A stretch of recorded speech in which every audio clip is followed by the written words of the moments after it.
मेरे प्रियो, place the Lord. प्रभु आप सबों को आशीष दे। मेरे प्रियो, आज का जो वचन है, मेरे प्रियो, आज के दिन का वचन हम सुनेंगे और सुनकर हम आशीष को पाएंगे। मेरे प्रियो, आज की जो वचन है, टॉपिक है मेरे प्रियो, शैतान के ऊपर आपका अधिकार है।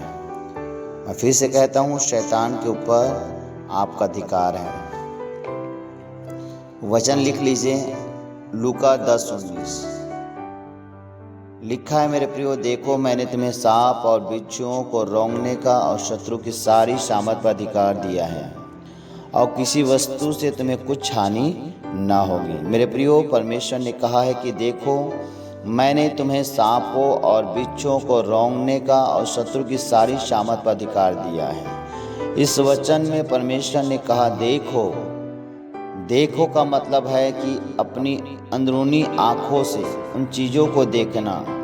जैसे शैतान ने हवा को वह फल दिखाकर भरमाया और हवा को वह फल उतना ही मन भावना लगा क्योंकि उसने अपनी शारीरिक आँखों से देखा, इसलिए वह शैतान की चाल को नहीं समझ पाई।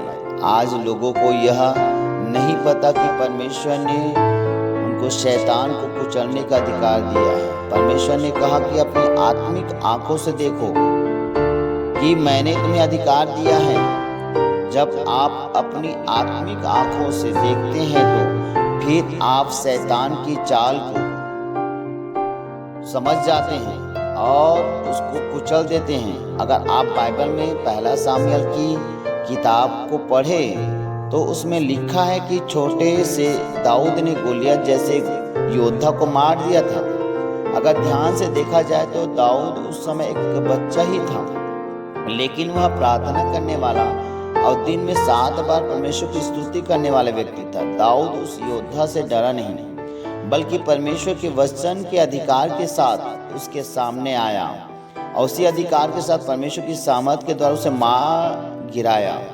मेरे प्रियो, याद रखें, आप शैतान को तब तक नहीं हरा पाएंगे जब तक आप परमेश्वर के वचन रूपी हथियार नहीं उठा लेते।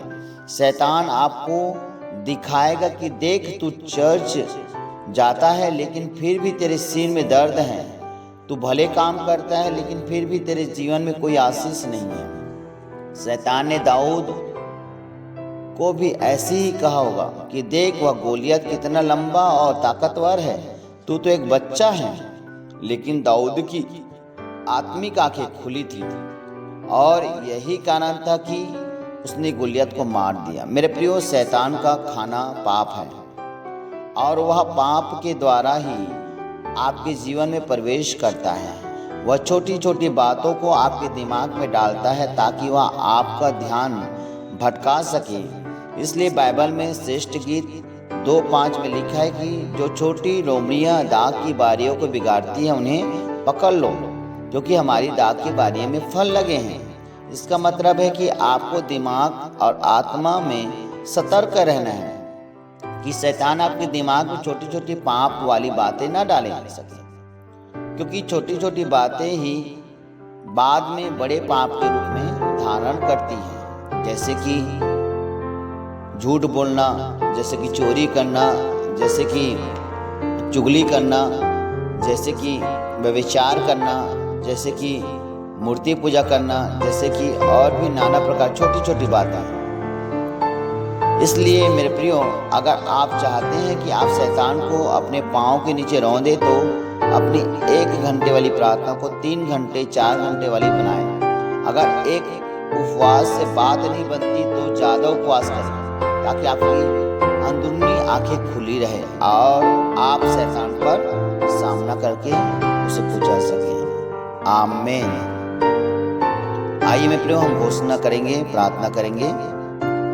सब अपने अपने आंखों को बंद करें। सर्वशक्तिमान परमेश्वर, इस वचन के लिए मैं आपका धन्यवाद करता हूँ।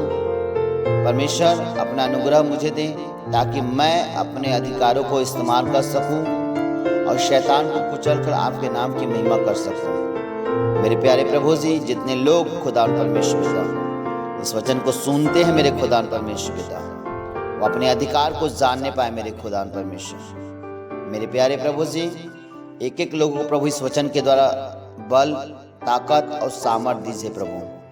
ताकि प्रभु जी इस वचन को जाने, समझें और सीखे मेरे खुदावन, और अपनी अधिकार को ले प्रभु जी। हाँ पिता परमेश्वर, पिता तेरे लोग प्रभु जी पिता परमेश्वर ऐसा प्रार्थना करने वाले न बने प्रभु कि हे परमेश्वर मैं बीमारी को ठीक कर दें। प्यारे प्रभु जी, तेरे लोग प्रभु जी पिता परमेश्वर बड़ी अधिकार के साथ प्रभु उस बीमारी को डांटने वाले बने प्रभु जी। हाँ पिता परमेश्वर, जैसे तूने डांटा प्रभु, ऐ दुष्ट आत्मा उसमें से निकल जा, और उसी घड़ी निकल गया। उसी तरह प्रभु जी तेरे लोग होने पाए प्रभु, अपने अधिकार को जाने, अपने अधिकार को समझने पाए मेरे खुदावन। ऐसा तू सब पे अनुग्रह कर, दया कर, यीशु मसीह के सामर्थ्य नाम में। आमीन आमीन आमीन। सबको प्रेज द लॉर्ड। जय मसीह।